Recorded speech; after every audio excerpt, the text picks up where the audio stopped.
this triggered any thoughts or questions.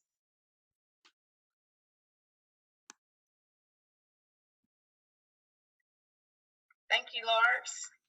And I am so happy to see everybody coming back. Today, I did want to talk about the arousal model, give a brief review of that. This is the model of neurofeedback that I use. It's what it's grounded in. And honestly, this is the model that neurofeedback was born from. And to date, it is the one that has the most research behind it. That might change going forward, but as of now, the arousal model approach to neurofeedback has the most empirical evidence, published studies anyway. A brief review of the arousal model. Okay, it really helps if you can use this lens of arousal to view all of your clients. I think the people that really incorporate this tool into their practice well are the people that start to use this lens of arousal. At our clinic, we call ourselves diagnostic agnostics. That's because we don't really care what label you give someone's problems, because our diagnostic labels really are just descriptions of clusters of symptoms, right? And the same symptom that looks the same outwardly can have a very different underlying cause in terms of nervous system arousal. For example, ADHD. You know, there is no blood test or any other type of biological test you could take to really determine whether or not you have ADHD. It's just a cluster of symptoms. And that label doesn't really tell us why this person has these symptoms or really what to do about it. When we hear someone has ADHD, we just know they have problems regulating their attention. We don't know why, and we don't know necessarily what we should do to change that.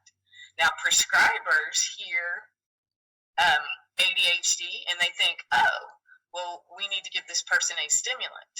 But the truth is, if you have any arousal issue, that can create attention problems because your nervous system arousal or activation has to be in an appropriate range for you to pay attention well. So if a prescriber gives someone who is under aroused a stimulant medication to address their attention problems, that'll probably work pretty well. But what about the person that's so over aroused they can't settle down enough to focus? Well, they might not get the same benefit, or they may have some unwanted side effects, including tics or anxiety or trouble falling asleep. Similarly, depression. Let's take depression. Outwardly, that might look the same. And a lot of people think, oh, depression, that means the nervous system is under aroused. Well, that may be true, very well may be true. And again, our under aroused people are the ones that are more likely to respond well to SSRI medication. But some people are depressed because they've been so chronically over aroused that they've kind of depleted themselves and burned themselves out. They don't really have the issue that SSRI medication addresses. And so for those people, the medicine might seem to work for a little while and then stop working, or it might not work at all, or it might have a whole bunch of unwanted side effects again. So that's why we want to be central nervous system detectives.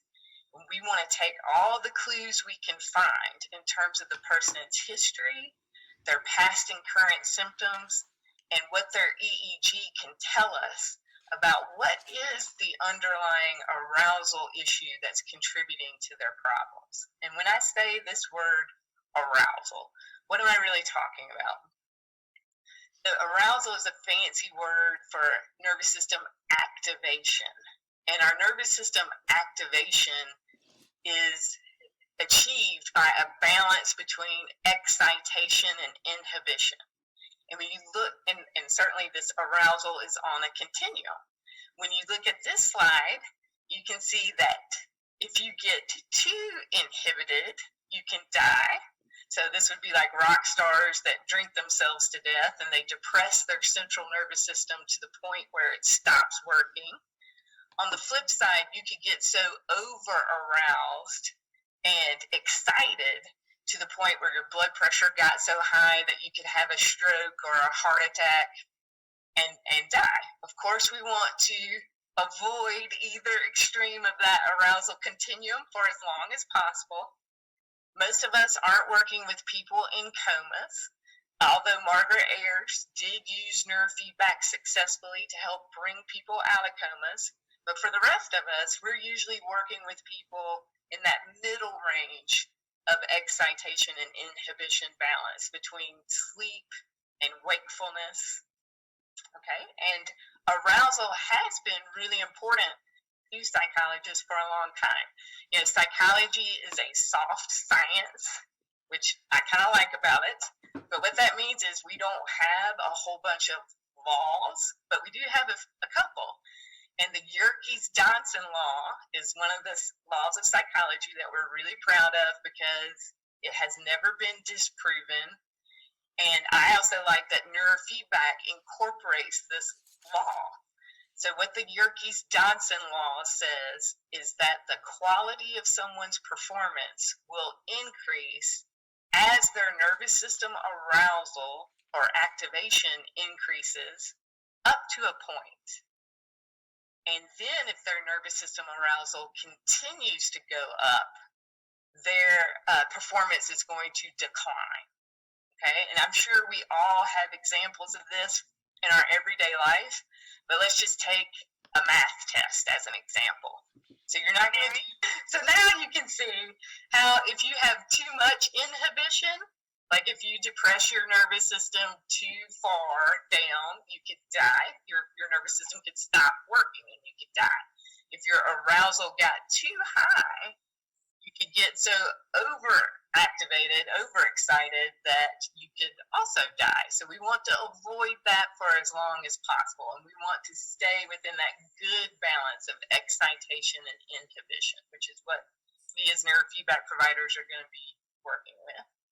So here's that Yerkes-Dodson law that says as someone's nervous system arousal or activation goes up, their performance will increase up to a point, but then if their nervous system arousal continues to go up, their performance is going to decline. So now we will use this example of a math test. So you won't perform very well on your math test if you're asleep during it. Also, the night before when you're studying for your math test, if you're so bored by the material, it's going to be really hard to focus. The stress of knowing you have a test the next day might help your alertness increase up to an optimal level to really study. But then if you started to stress out too much about your math test, you could go into test anxiety or even have a panic attack during the test, in which case you're not going to perform your best.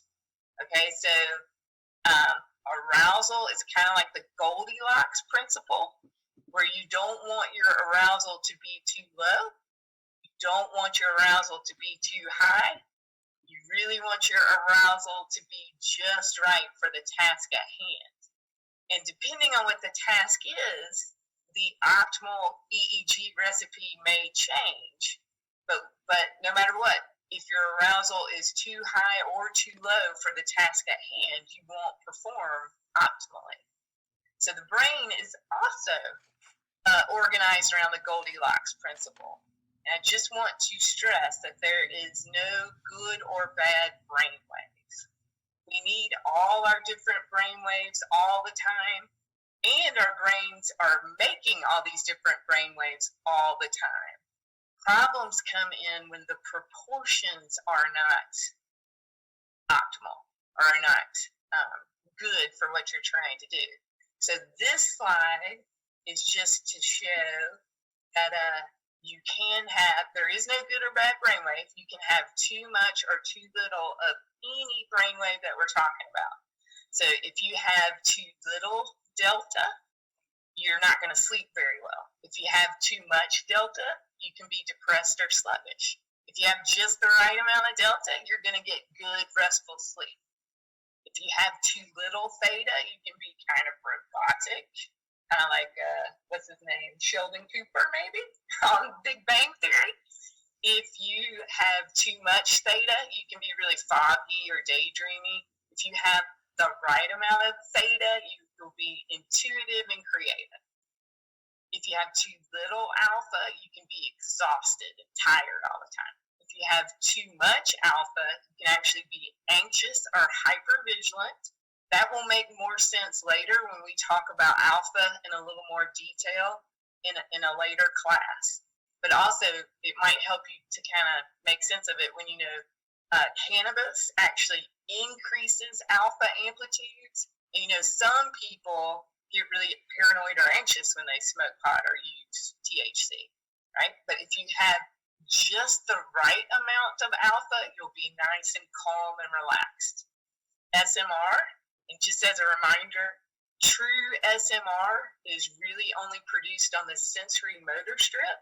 If you have your sensor somewhere else in the brain and you're measuring 12 to 15 hertz activity, that's really just low beta. But when we're talking about true SMR produced on the sensory motor strip, if you have too little of that, you can be scattered. If you have too much, you can be depressed. And I know that might be a little bit confusing, but when you stop to think that this SMR, sensory motor rhythm, is motoric quiescence. It inhibits motor activity. That's why it helps prevent seizures. That's why it can help prevent restless legs. But let's say if you have an abundance, an excess amount of this stuff that inhibits motoric activity, it might be hard to motivate yourself to get up off the couch. But if you have the right amount of SMR, you'll be nice and present and ready. Same thing with beta. If you have too little beta, you're going to be tired, depressed, unmotivated. If you have too much beta, you'll have a really busy mind, a lot of mind chatter. It'll be harder for you to relax, and you might have a lot of muscle tension, body tension. But if you have just the right amount of beta, you'll be focused and engaged. Okay. So when we were talking about the EEG, what is that anyway? Well, EEG, electroencephalograph, roughly translates into electric brain picture. And it is a measurement of the electrical impulses on the surface of the brain, which is our cortex. And these electrical impulses are created by the continuous movement of positively and negatively charged ions or molecules that are moving constantly inside and outside of the cell membranes, making the cells themselves either more positively or negatively charged, and then subsequently more or less likely to fire. And these constant fluctuations from positive to negative create brain waves. You can loosely think of EEG as the brain cell's firing rate. I just want you to be aware that this is a massive oversimplification. However, we'll save the more advanced explanation for later classes. Okay? So EEGs are measured in frequency and amplitude. Frequency is measured in hertz or cycles per second, and that's talking about speed. How quickly are these brain cells fluctuating from positive to negative? They can be big and slow like this giant tortoise, or they can be fast like that cheetah. Amplitude, which is measured in microvolts, refers to power. So roughly how many brain cells are fluctuating at this same speed. So we could have a lot of brain cells fluctuating in the slower speeds, or we could have a lot of brain cells fluctuating at the faster speed. I do want to remind you that frequency and amplitude only mean something in combination with each other. I know it can get a little bit confusing because they can use some of the same numbers. For example, if someone says, my client has 10 hertz activity in their EEG, I would be like, well, yeah, all people have 10 hertz activity in their EEG. The question is, how much 10 hertz activity do they have? On the flip side, if someone called me up and said, well, my client has 10 microvolts in their EEG. Well, okay, yeah, but 10 microvolts of what? How much? Of what speed are we talking about? So they mean something in combination with each other. And then these different ratios or proportions of slow to faster wave activity reflects the central nervous system activation. So kind of like that continuum that said, you need a good balance between excitation and inhibition. You need a good balance between slower firing brainwaves and faster firing brainwaves. So these different frequencies and amplitudes go along with different levels of nervous system arousal, and they also reflect more of an internally or externally directed focus. Okay, I love this slide. You'll see it a couple of times. I use it a lot with my clients because it helps give you a picture of what we're talking about. So our bigger, slower brain waves, those are our delta brain waves, and they occur at 0 to 4 cycles per second. So your brain is primarily producing big, slow delta waves when you're in a deep state of sleep. And when you are in a really, really deep state of sleep, your awareness has gone so far inside your own head that you might not even notice someone coming into the room, right? Your spouse could come into the room and rifle through the dresser drawers, or maybe there could be a thunderstorm or even a fire truck that goes by, and you don't hear any of that. That's why we have that expression, I was dead to the world last night. Because in order for that, those external sounds to kind of register in your awareness, your nervous system arousal would have to come up a little bit. But I want you to know that even when you're in the deepest stage of sleep, your brain's still creating some beta brainwaves, some faster firing brainwaves. It just better not be creating a lot of those faster firing brainwaves, or else you won't stay asleep for very long. Okay? Well, if you look at our theta brainwaves, those move at 4 to 8 cycles per second. So they're a little bit slower and a little bit faster than delta, but they still go along with more of an internally directed focus. So when you're drowsy, like stage 1 sleep is actually theta. So if you're feeling drowsy or daydreamy, or you're just visualizing something in your head, when you're paying more attention to the movie that your mind is creating than what is happening around you, that's more of a theta state. Okay, and as it notes down at the bottom of the slide, some types of depression, ADD, and seizure activity occurs in the theta range. That is why we often inhibit theta activity while we're training. One of the reasons why, anyway.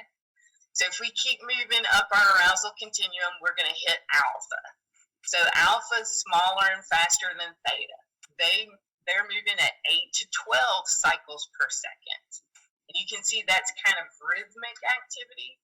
And alpha is really cool. It can serve, when you have it in the right amount, it can serve as a clutch that helps you shift your nervous system arousal up or down as needed.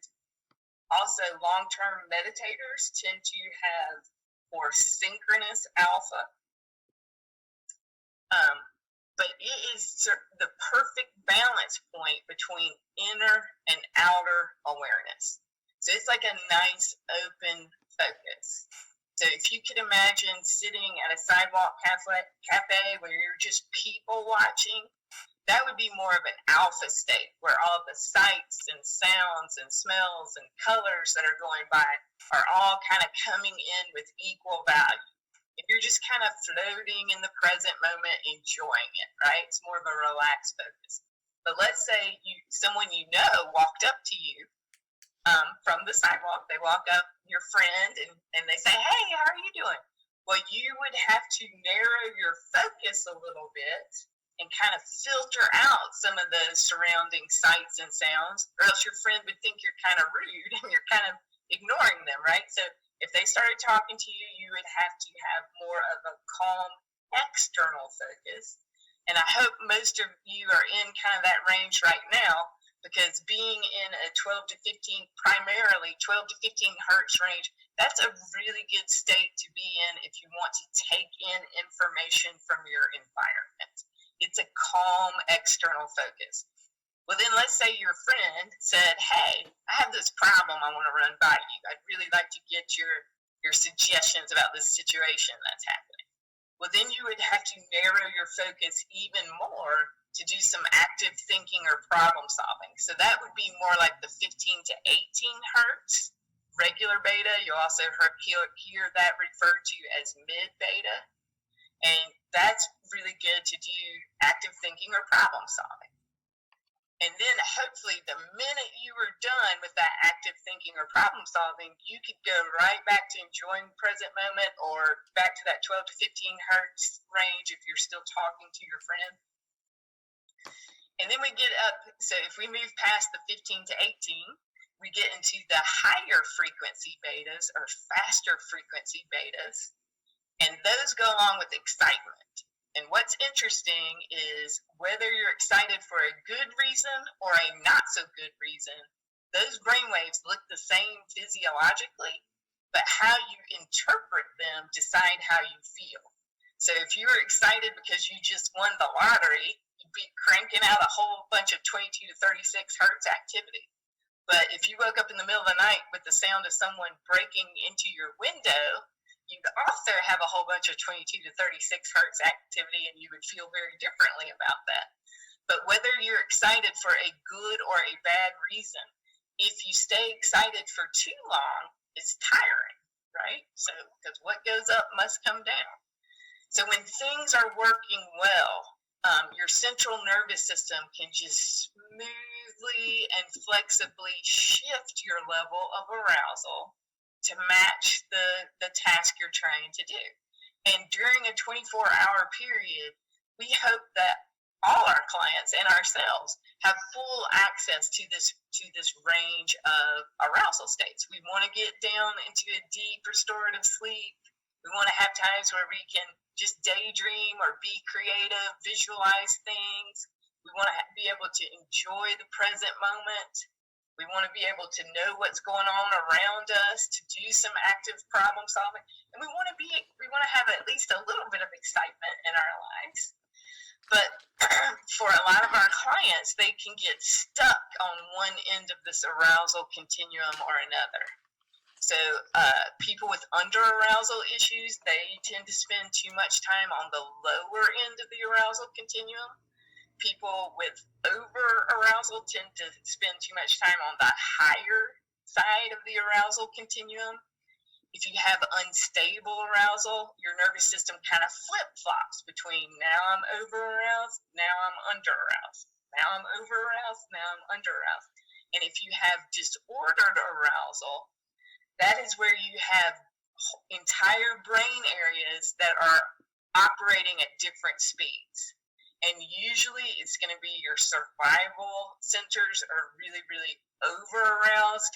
And sometimes your central executive network is under-aroused.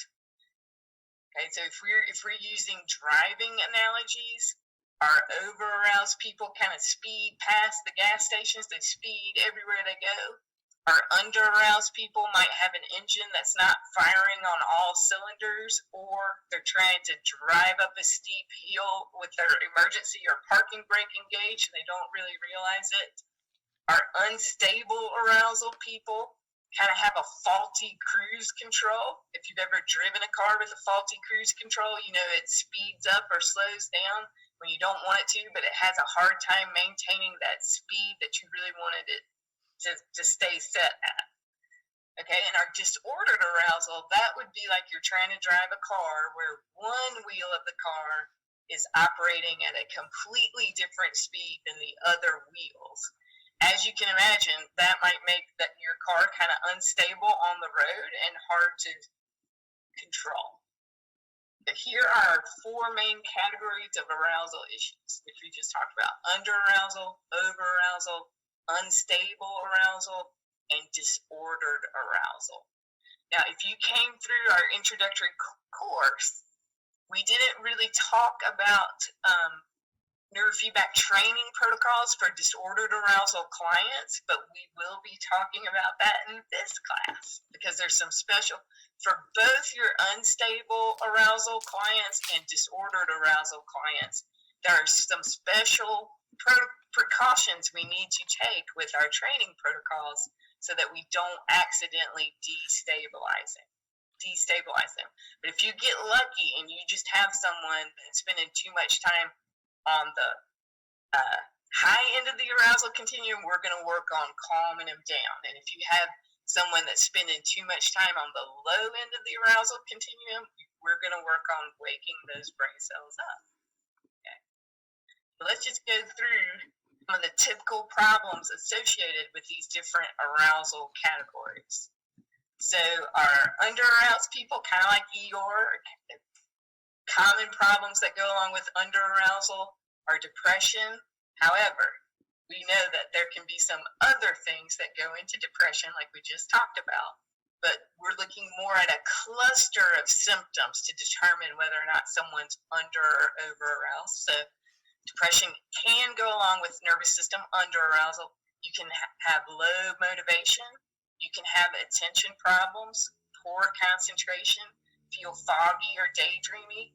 You can have trouble staying asleep. Under-aroused people often fall asleep just fine, but they have a hard time staying asleep, and they often wake up around 3 or 4 in the morning and then have a hard time going back to sleep. Also, people who are under-aroused are often kind of sensitive in terms of their feelings can be easily hurt, and they might be pretty shy. Over-aroused people like Tigger. Tigger's kind of over-aroused because he bounces off the walls, right? So you can be hyperactive. You can have anxiety. You can have trouble falling asleep. Have anger, aggression, agitation. Be impatient. Now, everybody is impatient from time to time, but this would be more so that other people, more impatient than a typical person, right? And you can have muscle tension, pain, or frequent tension headaches. Then our unstable arousal people, typical problems include migraine headaches, emotion regulation problems. These people tend to sleep in a series of naps where they fall asleep, wake up, fall asleep, wake up, fall asleep, wake up. If you have a history of a significant head injury or you have multiple concussions, that can introduce some instability into your EEG.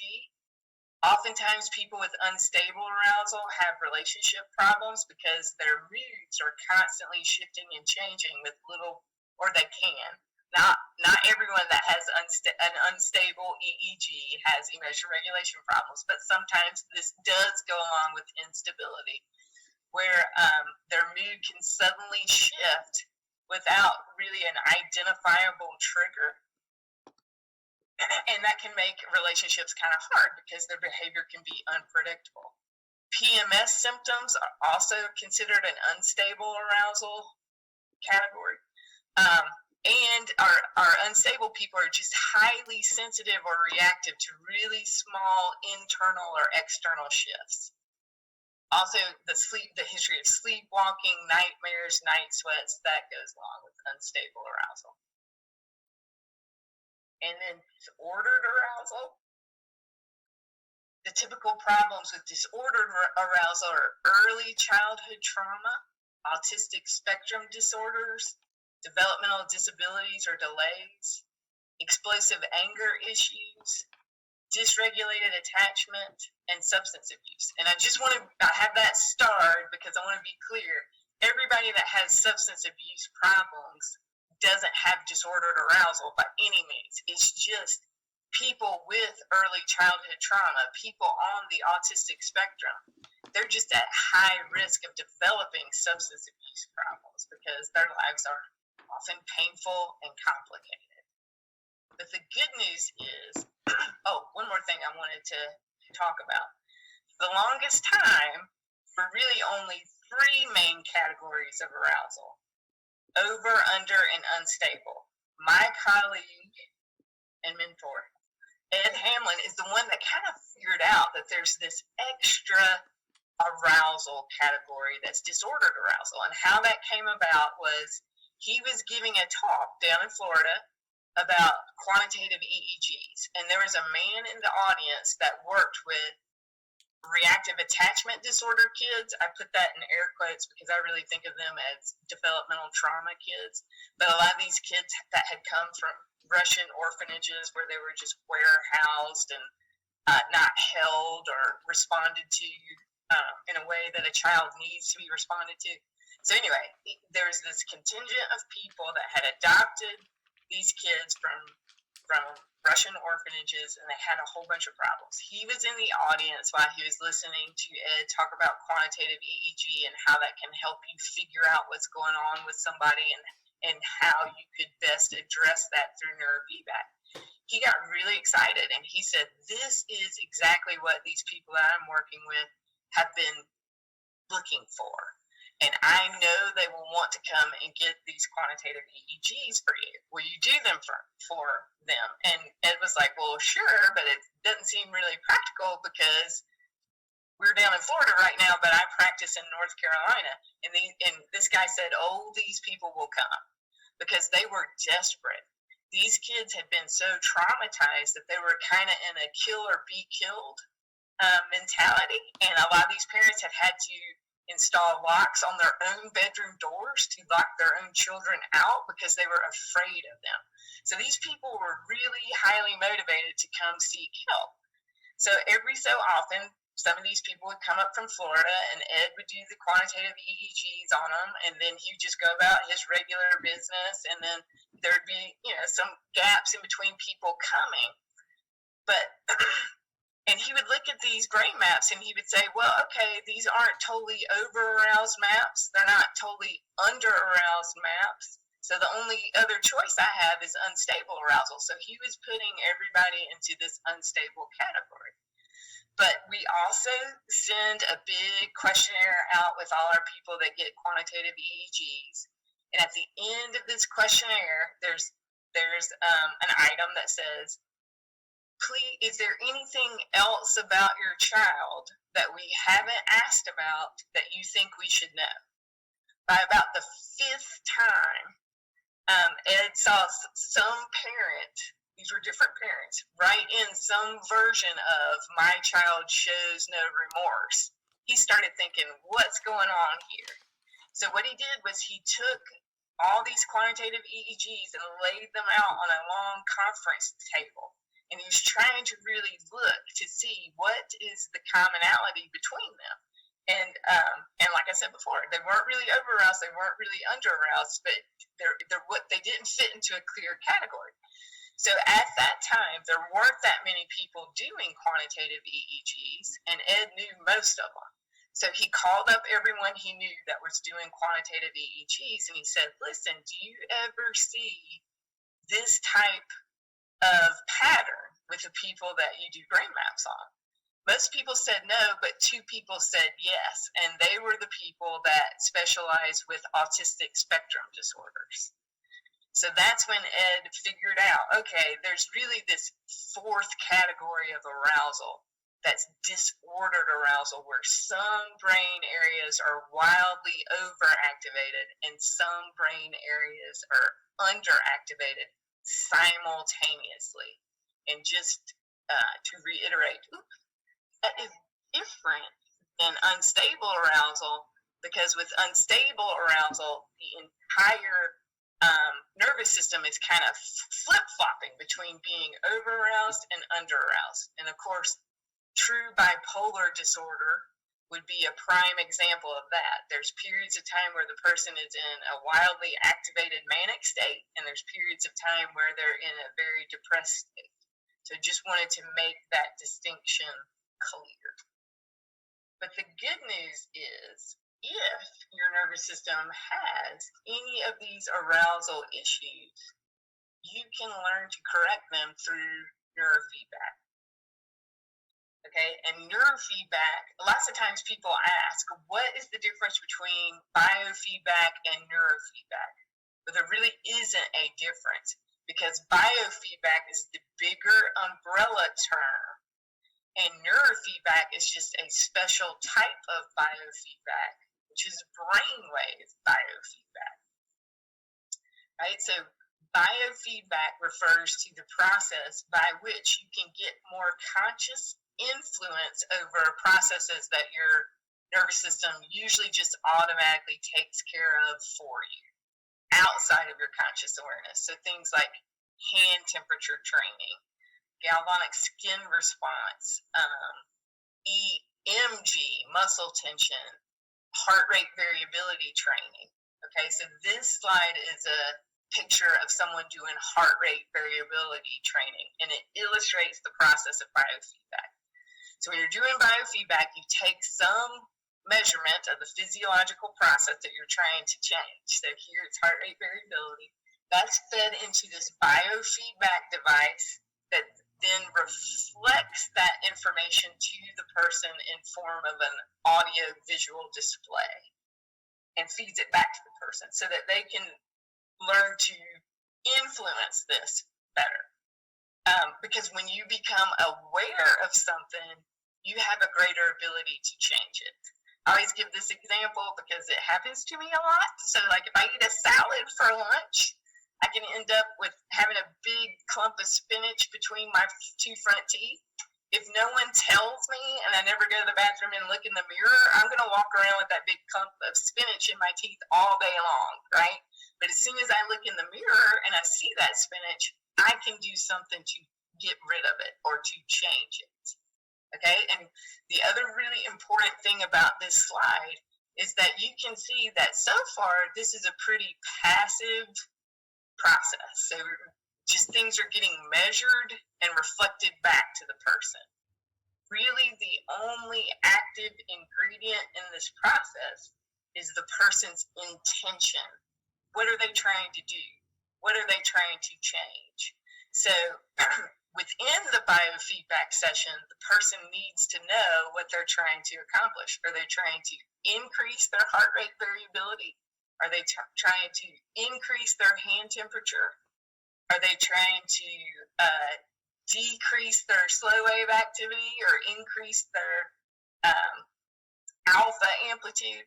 So they need to know what is it they're trying to do, not only within the session. So I think in terms of, basically what they're trying to get the game to do, what's the purpose of the game, but also I think when you can relate or connect their intention for why they're even bothering to do this training with how that is going to make positive changes that they want to see happen in their everyday life, that's where we really, here's going to be one of our little breadcrumbs that we talked about last week.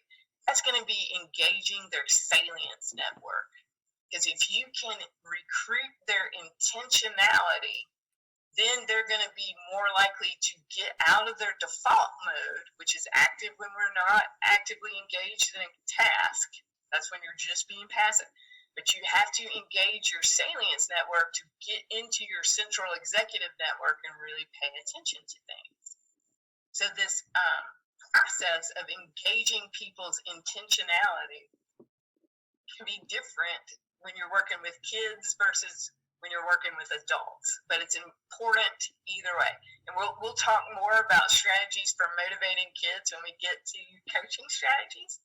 But I love telling this story because it kind of illustrates the importance of the salience network in terms of training. And also, I love this story to tell people whenever they tell me neurofeedback doesn't work. Once you hear it, I think you'll agree with me. So this happened before I came to work at the clinic with Ed, but he had this kid come in who had microcephaly, and that is a situation, you might have heard it, you might have remembered hearing about it back with the Zika virus, but it's a situation where the brain just fails to fully develop. So this poor child's brain did not fully develop. He did not have sight, he did not have hearing, he did not have speech. He was not mobile. He was, confined to this really elaborate wheelchair. Well, why in the world were they coming for neurofeedback? It was because he was having lots of seizures, which are very distressing to everyone involved, especially his caregivers. And his parents had heard that neurofeedback can really help reduce seizures, which it can. But when this kid came to our clinic, Ed wasn't really sure how he was going to even train them because he couldn't hear the feedback. He couldn't see the feedback. Even if he could hear or see it, he didn't really have a way of comprehending it or understanding it. So Ed was kind of stumped. But then he said to the mom, well, what does he like? What does he like and what helps calm him down? And the mom said, well, he really likes that juice box juice that you can squeeze into the mouth. So Ed set things up so that he had sensors on the child's head, and whenever his brain waves moved in a desirable direction, Ed would cue the mom to squirt this juice box juice into the child's mouth. That captured his nervous system's attention because his nervous system said, oh, whenever I do things this way, I get that thing that I like, right? So that made his nervous system know it was worth paying attention to what was happening, right? When I do this, I get that thing that I like. And what's cool is that everybody's brain is always looking for the most efficient way of doing things, meaning everybody's brain wants to get the best possible outcomes for the least amount of energy expended. Well, having seizures is hugely disruptive and terribly inefficient. So what was really great was the more that they trained and the more that his nervous system got reinforced for producing brainwaves that inhibited seizure activity, then over time, his brain just naturally wanted to start doing things that way. That is what happened. His seizures did greatly reduce. They didn't totally go away. I mean, this was a very compromised brain and nervous system. But his seizures reduced to the point that his parents were thrilled with the progress. Okay, so I just wanted to tell you that story because when you're working with a young child, it's going to be more like that situation where you kind of have to capture their nervous system's attention. You have to prove to them there's something in it. There's something rewarding in this training process for you if you'll do it this way. It's no offense to any child, I love children, but it's more like training a dog or a cat, right? When you're training a dog, this is how Barry Sturman trained the cats. Way back when he figured out that you could train the EEG, he withheld food for a couple of days from those cats, and then he rewarded them with food whenever they produced a certain brainwave. Well, those cats got really good, really fast at making that brainwave on demand. Okay, so I just want you to bear that in mind. Adults are willing to work for beeps, but children, you often have to bribe them into it and make it worth their while. Okay, so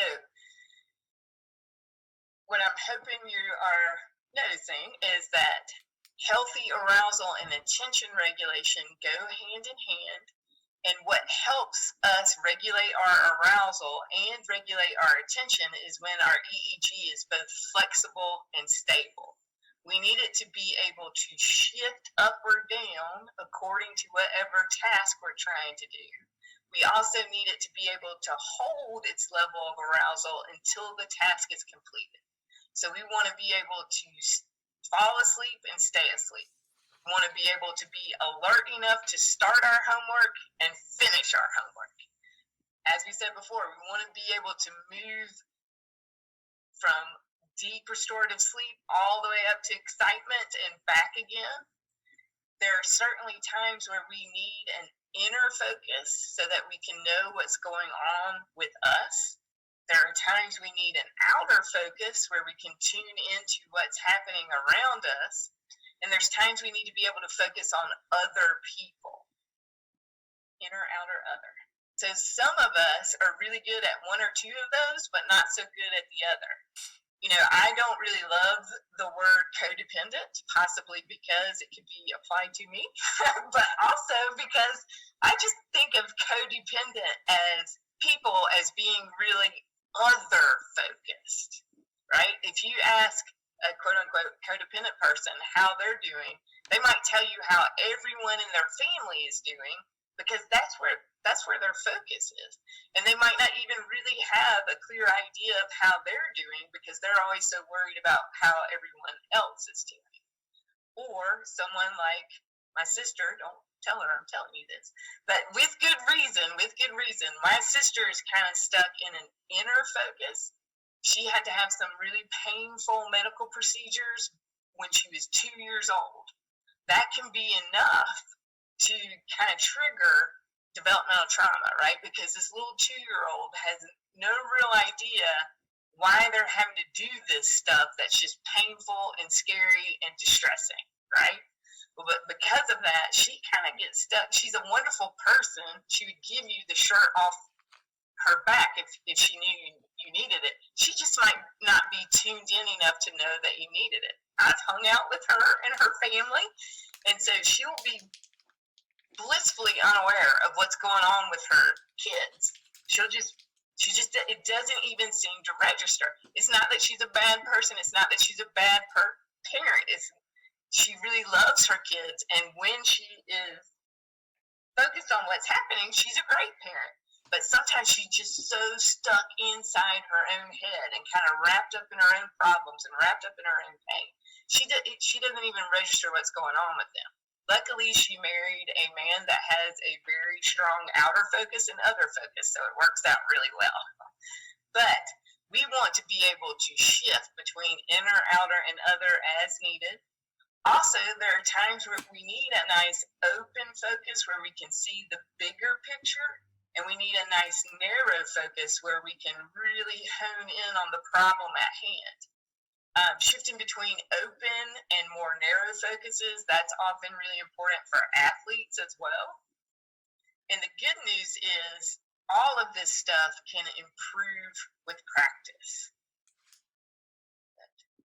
And so why there's a picture of a person doing yoga here, at our clinic we often use the analogy of neurofeedback training being like yoga for your EEG. Because in real yoga class, you get into these kind of interesting postures and you hold them for a little while. Nobody expects you to walk around in these yoga postures all day long, every day for the rest of your life.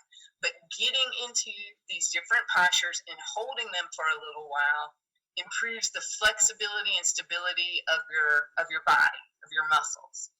So when you're doing your feedback training and you get into these different EEG recipes and hold them for a little while, that can improve the flexibility and stability of your brain waves. I'm going to show this slide again because I want you to know presence has a frequency. When you're being present with the here and now, you're not worried too much about the future. You're not stuck replaying the past. You're just right here, right now, dealing with what's in front of you. If you are being present, that's usually going to mean that you are somewhere within, your EEG is primarily between 10 hertz and 18 hertz, right? So with our neurofeedback protocols that we'll be talking about in this class, we are usually going to be rewarding somewhere in the alpha range, which would be a nice open focus. And that's what we're trying to get this person to practice, this yoga for their EEG while they're training. We want them to have a nice open focus where they're just kind of floating in the present moment. They're not pushing anything out of their awareness. They're not clinging to anything in their awareness. They're just floating in the present moment.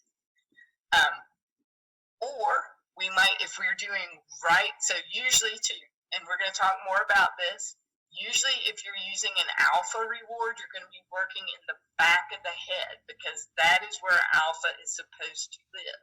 And we will talk about that when we get to the special protocol for for developmental trauma.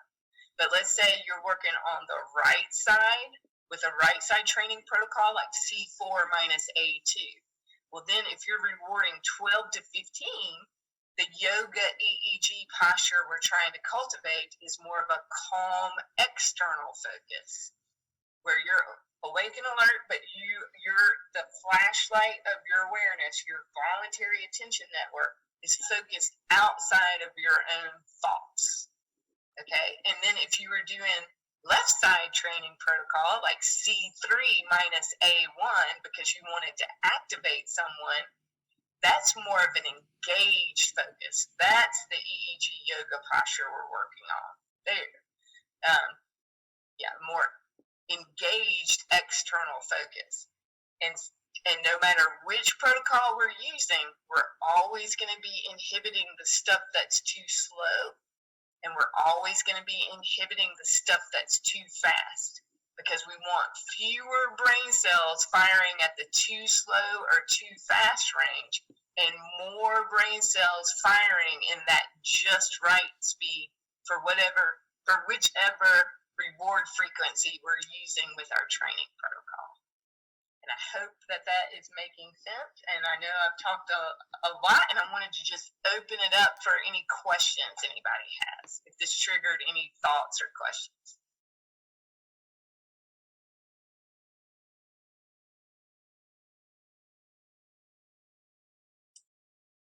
Anything? I had a question, Mary. Yeah. Hi. I remember in the introductory course, I can't remember if it was you or Ed had mentioned that certain alpha training you have to be careful about because I can't remember exactly what it was said, but like if you train too much or if it's not properly done, someone could have like memories like come in from the past, or it's like a portal to. Anyway, I was wondering if you could speak to that because.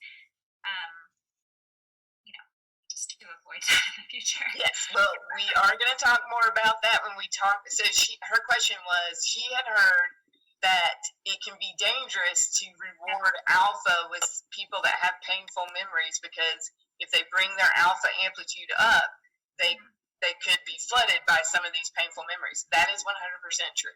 That is true. But we do a special bipolar protocol with developmental trauma people to kind of prevent that from happening.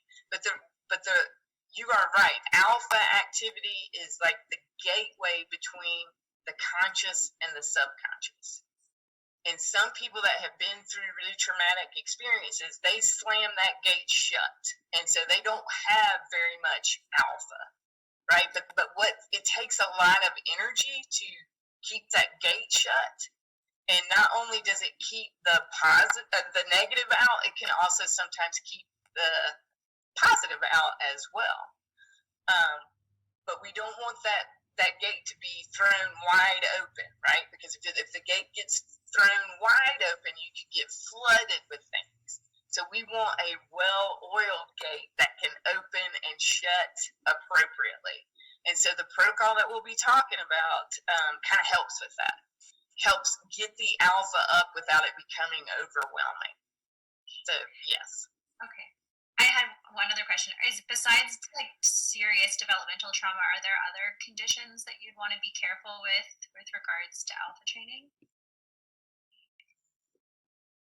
Like schizophrenia or? Yeah, I mean, yes, I mean, and also serious head injuries. If sometimes people with serious head injuries already have too much slow wave activity, and so you might not want to encourage them to make more of that, right?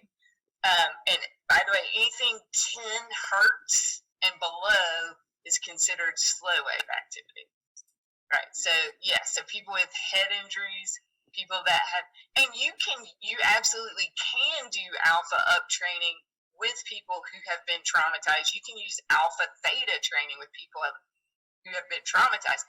You just have to make sure that they can regulate themselves well first. It wouldn't be the first thing you tried. You would do some other self-regulating activity, whether it's hand temperature training or regular eyes open beta training first. And then once this person had an ability to kind of regulate themselves well, then you could work on bringing their alpha up. But it wouldn't be something I did right away with someone who had a serious head injury or was seriously traumatized without doing something else first. Thanks. Anything else?